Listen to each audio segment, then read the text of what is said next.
Salom do'stlar, bugun biz siz bilan NLP ga oid 5 ta asosiy kitob haqida gaplashamiz.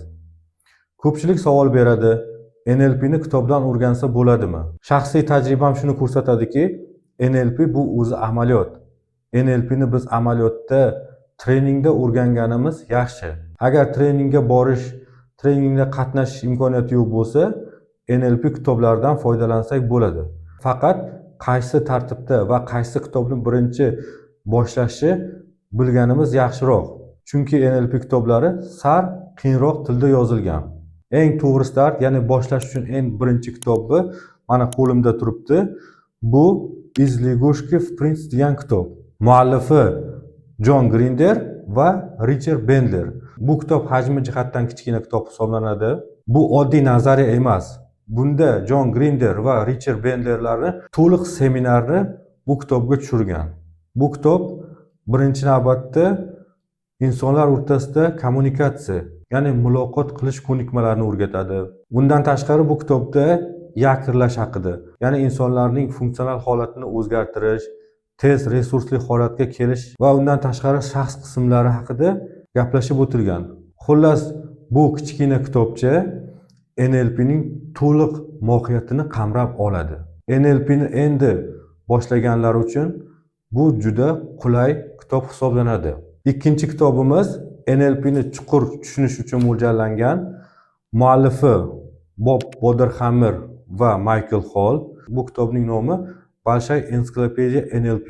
Bu kitobning ichida NLP ning to'liq texnikalari bor va qanaqa tartibda u texnikalarni qo'llasak bo'ladi, to'liq yozilgan. Lekin bitta muammosi, bu kitob boshlovchilar uchun og'irlik qiladi. Bu kitobni qanaqa qilib o'qiymiz? Bu kitobni misol uchun biz oddiy roman yoki qanaqadir detektiv kitobga o'xshab o'qish tavsiya qilinmaydi.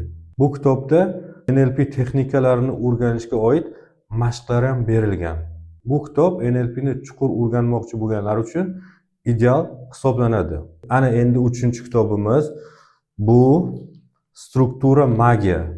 Muallifi Jon Grinder va Richard Bandler, ya'ni NLP ning asoschilarining o'zi. Bu kitob nima haqida? Bu kitob metamodel haqida, ya'ni biz gapirayotganda qanaqa qilib ma'lumotlarni umumlashtiramiz, qanaqa qilib ma'lumotlarni nutqimizda tushirib qoldiramiz va qanaqa qilib nutqimizda ma'lumotlarni buzamiz. Ya'ni to'liq metamodel haqida bu kitobda ma'lumot berilgan. Bu kitobni agar biz yaxshi o'rganadigan bo'lsak, biz insonlarga to'g'ri savol berish tartibi va ularni nima demoqchi bo'lganligini yaxshi bilib olamiz. O'zimizni fikrlashimiz, dunyo qarashimizni bu kitob ancha o'zgartiradi. Bu kitobning ichida Jon Grinder, Richard Bandlerlar, mashhur oila psixologiyasi asoschisi Virginia Satir va Gestalt terapiyaning asoschilaridan biri hisoblangan Fritz Perlsni klientlarga qanaqa qilib savol berishi, ularni savol berish tartibini to'liq o'rganib bu kitobga tushirgan. Bu kitobni birinchi o'qiganimizda sal tushunmasligimiz mumkin, lekin ikkinchi, uchinchi marta o'qigandan keyin bizlar ancha yaxshi tushunishni boshlaymiz. NLP ning ilmiy asosi desak ham bo'ladi bu kitobni. Keyingi kitob bu bizlarni harakatga keltiradigan va bizlarga energiya beradigan kitob desak ham bo'ladi. Anthony Robbinsning Kniga o власти над собой kitobi. Bu kitobda NLP ning texnikalari sal boshqacha tilda yozilgan.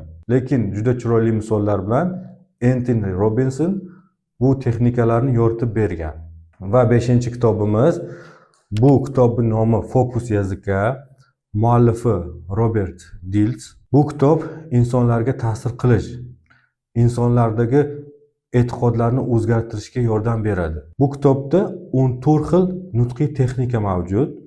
14 xil usul bilan biz insonlarni ishontiramiz va ulardagi e'tiqodlarni o'zgartirishimizga yordam beradi.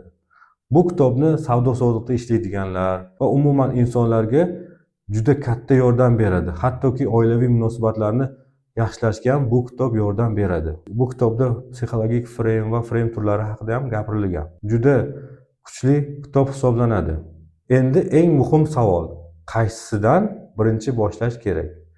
Birinchisi Jon Grinder va Richard Bandlerlarning Iz Ligushki в принципе kitobdan boshlaganimiz yaxshi. Undan keyin Entoni Robinsonning Kniga Ovlast nad собой kitobi. Uchinchisi Fokus yozga, muallifi Robert Dills. 4-bosqichda esa Struktura magiya kitobini o'qiganimiz afzalroq. 5-bosqichda esa Bob Boderhammer va Michael Hallning Большая ensiklopediya NLP kitobini o'qiganimiz yaxshiroq. Agar video foydali bo'lsa, like bosing va kanalimizga obuna bo'ling. Keyingi videoda NLP ga oid yana bitta kuchli texnika bilan tanishib chiqamiz. Ma'lumotlarim shulardan iborat. Xayr, sog' salomat bo'ling.